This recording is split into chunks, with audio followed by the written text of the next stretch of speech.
Hi everyone, welcome back to Extra Credit, and this is our 20th and final episode on ancient Rome. Now, we've been on quite the journey together over these past 2 years, and I know you're all feeling as emotional as I am as we finally wrap up our series, so I thought what better way to start today than with a nostalgic montage.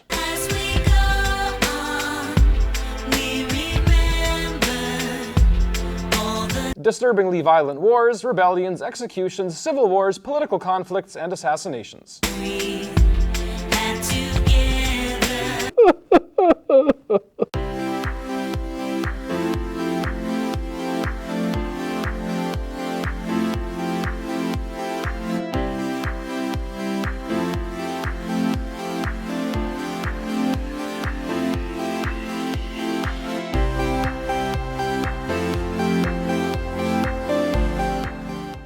So last time we ended with the world-shaking crisis of the Visigothic sack of Rome in 410 AD. After this traumatizing episode, the city that had once been the wonder of the world was technically still standing, but had been shaken to its core. By way of illustration, the population of Rome in the time of the 5 good emperors was probably somewhere around 1 million people, and by the end of the 400s AD, it had shrunk to somewhere around 1/3 of that. So pretty much the same thing that happened to my grade 12 pre-cal mark after that dumb test on permutations and combinations. This is one reason why the 400s AD were really the sunset years for Rome, with a revolving door of barbarians treating the city more and more like their own personal convenience store. On that note, after the Gothic sack of Rome in 410 AD, the next barbarian tribe to take their turn was the Vandals in 455, who burst into Rome leaving a trail of destruction and spray-painted 7-Elevens in their wake. Okay, maybe not the 7-Elevens, but the fact that our modern word vandalism literally comes from the Vandals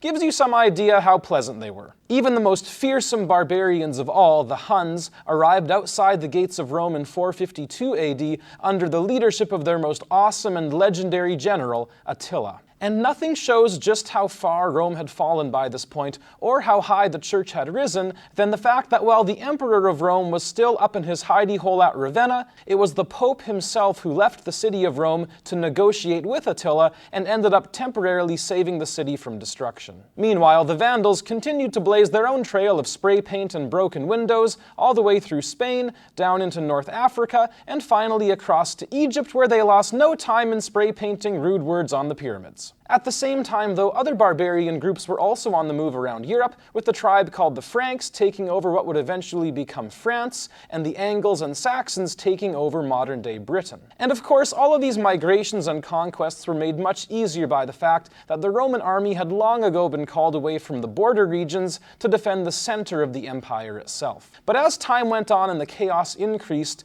people stopped being able to pay their taxes, and Roman emperors had nothing left to pay their army with anyways. And so eventually, what had once been the world's mightiest military force, the Roman army, dissolved into nothing. Kind of like these guys, except less green and smoky. But for the city of Rome itself, its fate was finally sealed when the Vandals down in Egypt got bored of petty mischief and decided to go straight for the jugular: the grain supply. You see, for thousands of years, the Nile River had been one of the ancient world's great breadbaskets, with the grain produced along its banks getting shipped up north to central Italy, where it fed the people of Rome itself. And so when the Vandals finally decided to pull the plug and cut off that grain supply, the days of Rome were truly numbered. But there would be no final battle, no ultimate showdown between the forces of good and evil, no glorious last stand, no heroic self-sacrifice, no brave charge at the Black Gate, no Luke versus the Emperor, no Harry versus Voldemort, Okay, you get the idea. The point is that real history usually isn't like the movies, and when the fall of Rome finally did come, it much better reflected the haunting words of T.S. Eliot,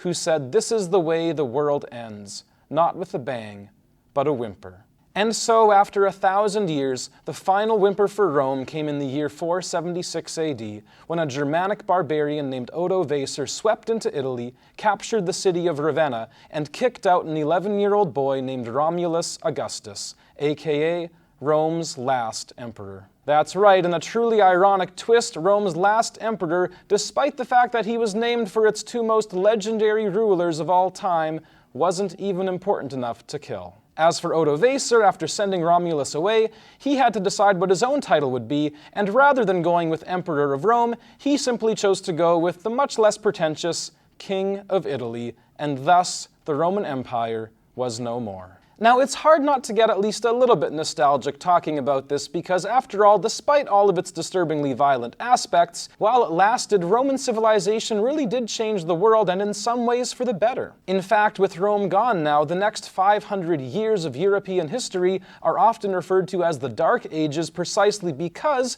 Europe no longer had the wealth, stability, technology, or unity that was provided by Rome. And it's for reasons like this that the fall of Rome used to be seen as the end of civilization. But more recent historians have done a good job reminding us that the fall of Rome wasn't the end of the world, but instead the end of a world. After all, out of the ruins of the empire, the medieval kingdoms of Europe were already starting to take shape, with a new Christian culture dawning on the horizon. And let's also not forget the fact that half the Roman Empire was still trucking along, although with a pretty major limp. You'll remember that Constantine's grand new capital of Constantinople was still the capital of the Eastern Empire, which most historians now refer to as the Byzantine Empire, in order not to mix it up with the West. But the Byzantines just kept on calling themselves Romans, and their empire lasted for another 1,000 years, finally falling to the Turks only in 1453 AD, by which time the invention of gunpowder meant that cannons and rifles were being used in warfare, which was a good thing for the Turks because it literally took almost the world's largest cannon to finally blow down the walls of Constantinople. But despite the fact that the glories of the empire have long since vanished,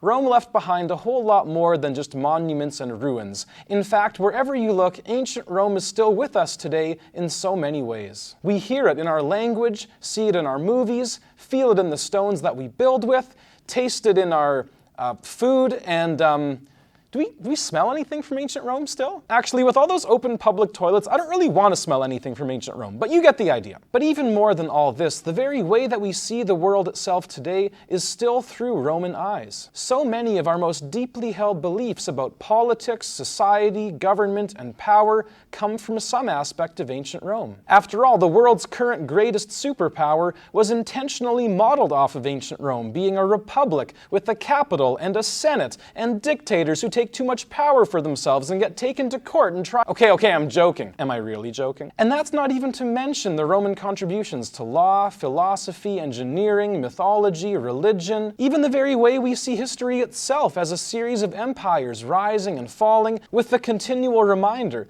that if we want to preserve our own republics from destruction, we have to keep on embracing the tension between rights and responsibilities. All of this is ultimately why anybody who wants to be a culturally literate, educated, informed citizen of the Western world needs to know at least something about ancient Rome. Because without Rome, after all, the world that we know just wouldn't be the world that we know. And just think, all because these little twerps drank some wolf milk. I mean, there should be a warning on that stuff. Hey everybody, thanks so much for watching Extra Credit, and especially a shout out to all of you who managed to stick it through this whole series. Way to go, well done. You've probably watched way too much YouTube by now. This whole Rome series was a 2.5-year project for me, and I really hope you gained something from all these terrible jokes and corny puns. Your challenge for this week is to go find an actual book about ancient Rome and start reading it. I would recommend this one or this one, but probably save this one until you've got a little bit more time on your hands because it's about 3,000 pages long. I'm gonna go sign off now and think about something else for a few weeks, but as always, stay safe, have fun, read a book, play outside, and we'll see you next time.